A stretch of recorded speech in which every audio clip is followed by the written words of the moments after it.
Hi, and welcome back to Thone's Hebrews Nibbles, number 130. By faith they overcame, section 1, part 3 of 7. And again about Rahab. Rahab has a lot of good things to tell us. And now we're going to listen to the symbolic meanings that are in the story of Rahab. And this is about a fresh symbolic perspective. This again is Hebrews chapter 11, verses 30-34, as the last two have been. Why is this in the Bible? Always a reminder of what is most important. That's, I can't say that enough. We don't need to judge the importance of things from a worldly way. We need to judge them from a spiritual way. And what better way than looking at symbolic meanings in the Scripture?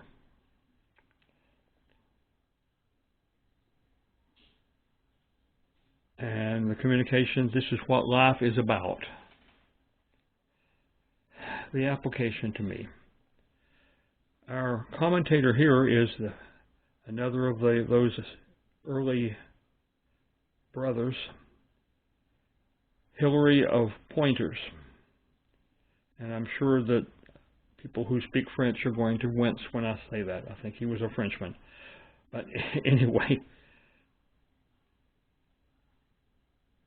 and talking about Rahab, she receives from these same spies the scarlet sign of salvation, a color which manifestly the color of royalty when considered as a dignity, and when looked at, the color of blood. Both these features were found in the Passion. The Lord was clothed in scarlet, and blood flowed from his side. And this comes from something called the Tractate of the Mysteries, 2.9.154-156. Okay. And so we got these symbolic things going on here. And we now think back even, the scarlet cord that is let down, first of all, the spies were let down when they escaped from being captured in Jericho. And then they tell her to hang the same scarlet cord out the window when the attack was coming, and that would be the symbol that they were safe. Now we think back to the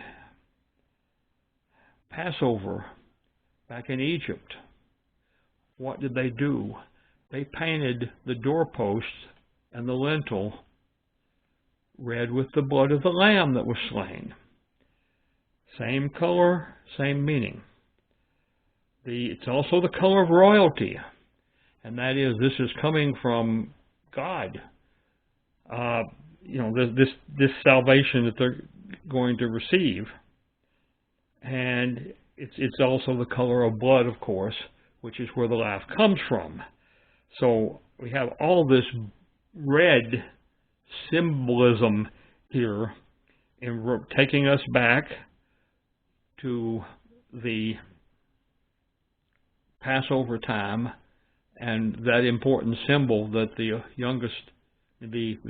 oldest child would not be killed at the Passover. Then we fast forward